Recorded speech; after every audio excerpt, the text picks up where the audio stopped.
Hey everyone, it's Friday, which means it's time for another roundup of the absolute best stuff happening in the PHP and Laravel world. I'm Dan from Jump24, and honestly, this week has been a super packed week with incredible content.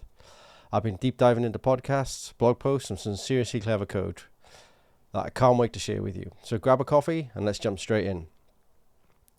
So kicking things off at number one, and this is a big one, we've got Matt Stauffer chatting with Chris Fidel on the Laravel podcast about the architecture behind Laravel Cloud. Now, fun fact, Chris's book was actually one of the first Laravel books I ever bought way back in the day. So seeing him work on cloud now, that's just brilliant. They really pull back the curtain on all the behind the scenes magic that we never get to see. If you're curious about how the Laravel team tackles massive infrastructure challenges, this is absolute gold. Trust me, you'll come away with a whole new appreciation for what goes into building something like cloud. And number two is Josh. It has this fantastic breakdown of JetBrains' State of PHP survey results. And you know what? This really struck a chord with me. I've been reading so many interesting takes lately about where PHP is heading, what the future looks like, and how we as a community can make it even stronger. Josh's post, PHP Ain't Going Nowhere, perfectly captures the optimistic energy. Actually, I've got my own blog post coming soon with some thoughts on this, so stay tuned for that. And sneaking into third place, that's right, yes, me. I know it was a bit cheeky putting myself on the list, but I had such a blast exploring the new HTTP batch method that just got merged into Laravel. Massive shout out to Wendell for his work on that PR. It's a game changer for handling multiple HTTP calls concurrently. If you've played around with parallel requests yet, if you haven't, seriously give it a go at the weekend. It's one of those features where you'll wonder how you lived without it. At number 4 is Dominic Krastetsky. Sorry if I've pronounced that wrong.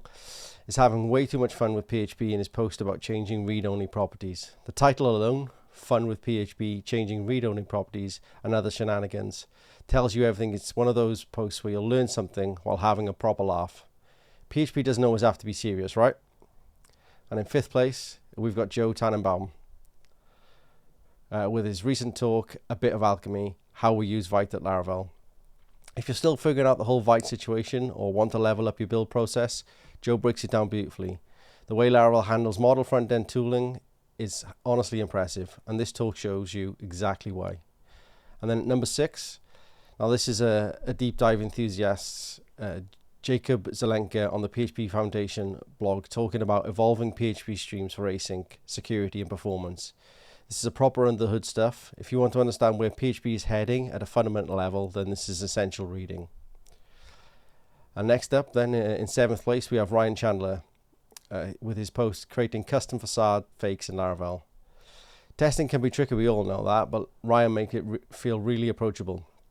If you ever struggle with mocking in Laravel, this will be a light bulb moment for you.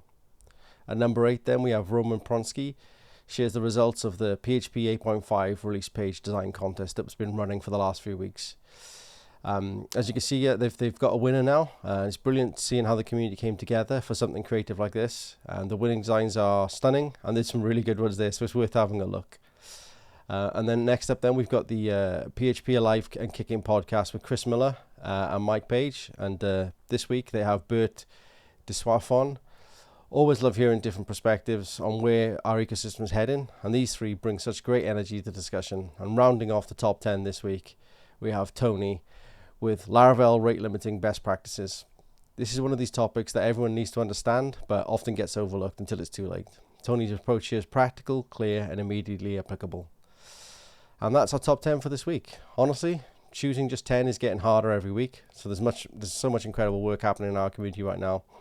Here's the thing, I'd love to know what you're reading and discovering, so drop a comment below and from your favorite list, and or share something that you found this week that's really interesting. And remember, if you're creating content, tag it with PHP and Laravel, and then I'll get a chance to read that. So thanks for joining me on this Friday, and hope to see you again next week.